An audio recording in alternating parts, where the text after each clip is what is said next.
శ్రీకృష్ణుడు నిర్మించిన అద్భుతమైన ద్వారకా నగరం ఎందుకు సముద్రంలో మునిగిపోయింది? ద్వారకాని నాశనం చేసింది ఎవరు? ద్వారకా నగరం ఇప్పటికీ సముద్రంలోనే ఉందా? ఉంటే ఎక్కడ ఉంది? ఇలాంటి మరెన్నో ప్రశ్నలకి ఈ వీడియోలో తెలుసుకుందాం.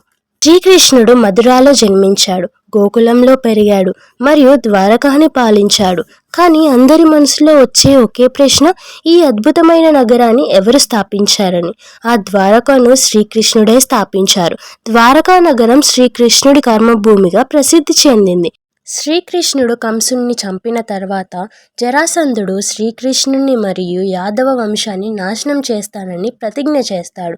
జరాసంధుడికి ఎప్పుడు అవకాశం దొరికితే అప్పుడు జరాసంధుడు మధురపై మరియు యాదవులపై దాడి చేసేవాడు. జరాసంధుడు అరాచకాలు రోజురోజుకి ఎక్కువైపోయాయి. కాబట్టి శ్రీకృష్ణుడు యాదవ వంశస్థుల కోసం మధురాని విడిచిపెట్టడమే మంచిదని భావించి మధురాని విడిచిపెట్టాడు. శ్రీకృష్ణుడు సముద్ర తీరంలోకి వెళ్ళాడు. ఆ సముద్ర తీరంలో శ్రీకృష్ణుడు అందమైన నగరాన్ని స్థాపిస్తాడు. ఆ నగరానికి ద్వారక అనే పేరు పెట్టాడు. శ్రీకృష్ణుడు ఆ ద్వారకను 36 సంవత్సరాలు పాలించిన తర్వాత శ్రీకృష్ణుడు అకస్మాత్తుగా మరణిస్తాడు. శ్రీకృష్ణుడు మరణించిన తర్వాత ద్వారకా నగరం కూడా సముద్ర గర్భంలో కలిసిపోతుంది. మన పౌరాణిక గ్రంథాలలో ఉన్న 2 కథలు ఏంటంటే, కౌరవుల తల్లి గాంధారి శ్రీకృష్ణుడికి పెట్టిన శాపం. కథ ప్రకారం మహాభారత యుద్ధం ముగిసిన తర్వాత మహర్షి వ్యాసుడి యొక్క శిష్యుడు సంజయుడు గాంధారితో, తల్లి పాండవులు తన సహచరులతో మరియు ద్రౌపదితో హస్తిపురానికి తిరిగి వచ్చారు అని చెప్తాడు. అది విన్న గాంధారి మానసిక వేదనను అనుభవిస్తుంది. ఆమె తన మనసుని నియంత్రించుకోగలుగుతుంది. కానీ శ్రీకృష్ణుడు పాండవులతో ఉన్నాడని విషయం తెలుసుకున్న గాంధారి కోపంతో శ్రీకృష్ణుడిపై ప్రతీకారం తీర్చుకోవాలని అనుకుంటుంది. గాంధారి శ్రీకృష్ణుడి దగ్గరికి వెళ్ళి శ్రీకృష్ణుడిని శపిస్తూ, నేను నిజంగా ప్రతివ్రత మార్గాన్ని అనుసరిస్తూ నిన్ను నిస్వార్థ భావంలో పూజించి ఉంటే, ఏ విధంగా అయితే నా కళ్ళ ముందు నా వంశం నాశనమైందో అలానే నీ కళ్ళ ముందేనే యాదవ వంశం కూడా నాశనం అవుతుంది. అంతేకాకుండా నా ఈ శాపం కారణంగా మీరు మీ శరీరాన్ని త్యాగం చేసిన 7 రోజుల తర్వాత మీరు నిర్మించుకున్న ద్వారక కూడా సముద్ర గర్భంలో కలిసిపోతుంది అని శపిస్తుంది. శ్రీకృష్ణుడు గాంధారి చెప్పిన మాటలకు నవ్వి, అమ్మ, నేను ఈ వరం కోసమే ఎదురు చూస్తున్నాను. నేను మీ శాపాన్ని సంతోషంగా స్వీకరిస్తాను అని అంటాడు. చెప్పాక అక్కడి నుంచి వెళ్ళిపోతాడు. 2వ కథ ప్రకారం మహర్షి విశ్వామిత్రుడు, నారదుడు మరియు కణ్వ మహర్షి సంచరిస్తూ ద్వారకా నగరానికి వస్తారు. శ్రీకృష్ణుడి కుమారుడు సాంబడు తన సహచరులతో ఉంటాడు. ఋషులను చూసి సాంబడు మరియు అతని సహచరులు ఋషులను ఆట పట్టించాలని అనుకుంటారు. అప్పుడు సాంబడు గర్భవతి వేషంలో ఉండి, నేను బుబ్బురు వాహనుని భార్యనని, నేను ఆడ శిష్యుకి లేదా మగ శిష్యుకి జన్మనిస్తానని చెప్పమని ఋషులను అడుగుతారు. అతని మారువేషాన్ని గమనించిన ఋషులు, ఈ యువకుడు మనల్ని అవమానిస్తున్నాడని భావించి ఋషులు కోపంతో శ్రీకృష్ణుడి కుమారుడు వృష్ణివ మరియు అంధక వంశీయులను నాశనం చేయడానికి ఒక ఇనుప రోకలి గదకు జన్మనిస్తాడు. దీని కారణంగా మీలాంటి క్రూరమైన, అహంకారపూరితమైన మరియు కోపంగా మద్యం సేవించి ఉన్న వ్యక్తులు మీ వంశాన్ని మొత్తం నాశనం చేస్తారని, కేవలం శ్రీకృష్ణుడు మరియు బలరాముడు తప్ప మిగతా వారందరిపైన ఈ ఇనుప రోకలి యొక్క ప్రభావం ఉంటుందని శపిస్తారు. ఈ విషయం తెలుసుకున్న శ్రీకృష్ణుడు ఇది నిజంగా అవుతుంది అని అంటాడు.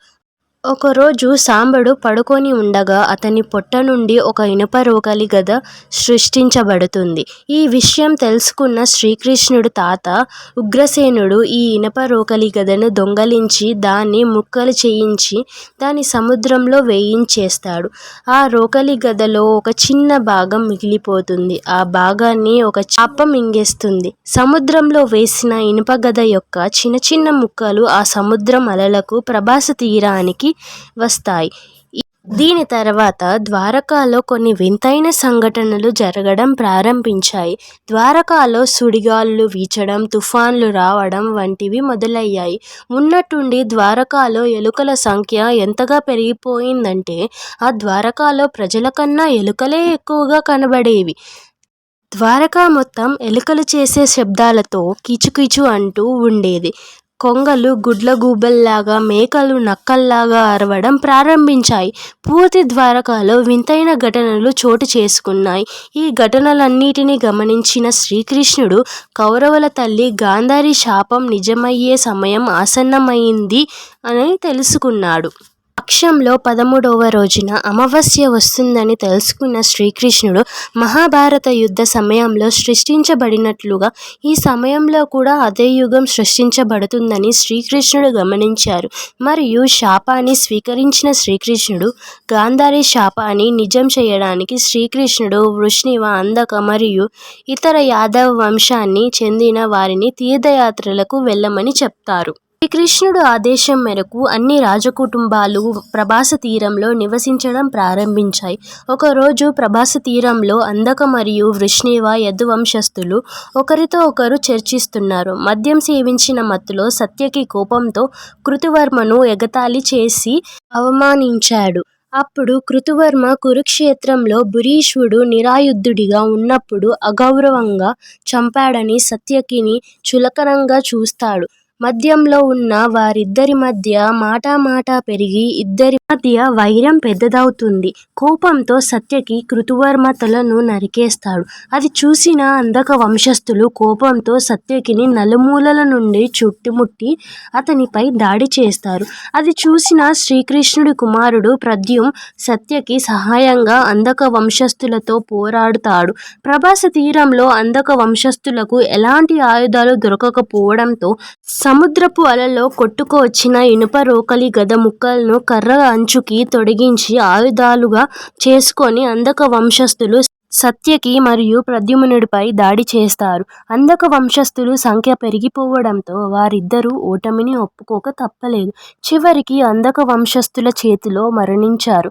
విషయం తెలుసుకున్న శ్రీకృష్ణుడు ప్రభాస తీరం దగ్గరికి వస్తాడు. చనిపోయిన వారి పుత్రులను చూసిన కృష్ణుడు చాలా బాధపడతాడు. అప్పుడు పట్టరాని కోపంతో కృష్ణుడు ఒక చేతిలో పిడికెడు గడ్డిని తీసుకుంటాడు. అప్పుడు అది ఒక ఇనుప రోకలి గదలాగా మారిపోతుంది. ఇది మొత్తం ఋషులు పెట్టిన శాపం కారణంగానే జరుగుతుంది. శ్రీకృష్ణుడు చూస్తుండగానే సాంబుడు, అనిరుద్ధుడు మరియు చారుదేహీయులు మరణిస్తారు. దాని తర్వాత శ్రీకృష్ణుడు ఆ ఇనుప రోకలి గదతో అంధక, వృష్ణివ, భోజ వంశస్థులను నాశనం చేస్తాడు. కృష్ణుడు అతని రథసారథి దారికతో వెంటనే హస్తినాపురానికి వెళ్ళి ఇక్కడ జరిగిన ఘటనలను అర్జునుడికి పూర్తిగా వివరించి అతడిని ఇక్కడికి వెంటనే తీసుకొని రమ్మని ఆజ్ఞాపిస్తాడు. అలాగే బలరాముణ్ణి అక్కడే ఉండిపోమని చెప్తాడు. శ్రీకృష్ణుడు తిరిగి ద్వారకా రాజ్యానికి వెళ్తాడు. కృష్ణుడు తన తండ్రి వసుదేవుడికి ఇప్పటి వరకు జరిగిన విషయాలను వివరిస్తారు. ఇది విన్న తర్వాత వసుదేవుడు చాలా బాధపడతాడు. అర్జునుడు వచ్చే వరకు స్త్రీలను రక్షించే బాధ్యత మీరే తీసుకోవాలి. ఎందుకంటే అడవిలో బలరాముడు నా కోసం ఎదురు చూస్తున్నాడు. నేను ఇప్పుడు బలరాముడు దగ్గరికి వెళ్తున్నానని చెప్పి అక్కడి నుండి వెళ్ళిపోతాడు. కృష్ణుడు బలరాముడి దగ్గరికి చేరుకున్నప్పుడు బలరాముడు శరీరం నుండి 1000 తలల భారీ సర్పం ఉద్భవించి సముద్రం వైపు కదులుతున్నట్లుగా కృష్ణుడు చూస్తాడు. బలరాముడు మరణించడంతో శ్రీకృష్ణుడు బయలుదేరే సమయం ఆసన్నమైందని తెలుసుకుంటాడు. శ్రీకృష్ణుడు గాంధారి శాపం గురించి ఆలోచిస్తూ అడవిలో ఒంటరిగా తిరుగుతూ ఒక చెట్టు కింద కూర్చుంటాడు. అప్పుడు జరా అనే వేటగాడు జంతువు వేటకి అక్కడికి వస్తాడు. దూరం నుంచి అతడికి అక్కడ ఒక జింక ఉన్నట్లు కనిపిస్తుంది. అతను క్షణం కూడా ఆలస్యం చేయకుండా బాణం విసురుతాడు. ఆ జింకని పట్టుకోవడానికి ముందుకి కదులుతాడు. అక్కడ జింకకి బదులుగా శ్రీకృష్ణుడు పడి ఉంటాడు. అది చూసి ఆ వేటగాడు చాలా బాధపడతాడు. ఇక్కడ శ్రీకృష్ణుడు చనిపోవడానికి కారణం గాంధారి శాపం కాదు. త్రేతాయుగంలో శ్రీరాముడు ఒక చెట్టు నుండి వాలిని సంహరిస్తాడు. ఆ వాలిలే ద్వాపర యుగంలో ఒక వేటగాడిలా జన్మించి శ్రీకృష్ణుడి చావుకి కారణం అవుతాడని దీనినే కర్మ అని అంటారు. ఆ వేటగాడు హస్తినాపురానికి వెళ్ళి పాండవులకు జరిగింది మొత్తం వివరిస్తాడు. అది విన్న పాండవులు చాలా దుఃఖిస్తారు. అర్జునుడు ద్వారకి చేరుకుంటాడు. అక్కడ పరిస్థితి చూసి అతనికి చాలా బాధ కలుగుతుంది. శ్రీకృష్ణుడు రాణులు అర్జునుడిని చూడగానే వారి కళ్ళ నుండి నీళ్లు కారడం ప్రారంభిస్తాయి. పూర్తి రాజభవనం శోక సముద్రంలో మారింది. అక్కడే ఉన్న వసుదేవుడు ద్వారకా సముద్రంలో మునిగిపోతుందని అర్జునుడికి వివరించి ద్వారకా నగర ప్రజలను సురక్షితమైన ప్రదేశానికి తీసుకెళ్లాలని కోరుతాడు. అది విని అర్జునుడు మంత్రులందరితో నేను ప్రజలందరినీ ఇక్కడి నుండి సురక్షితంగా ఇంద్రప్రస్థకు తీసుకొని వెళ్ళాలనుకుంటున్నాను. త్వరలోనే సముద్రం ఈ నగరాన్ని ముంచేస్తుంది అని చెప్తాడు. అర్జునుడు ఆ రాత్రి అక్కడే నిద్రిస్తాడు. మరుసటి రోజు కృష్ణుడు తండ్రి వసుదేవుడు మరణిస్తాడు. అర్జునుడు వసుదేవుడు అంత్యక్రియలు పూర్తి చేస్తాడు.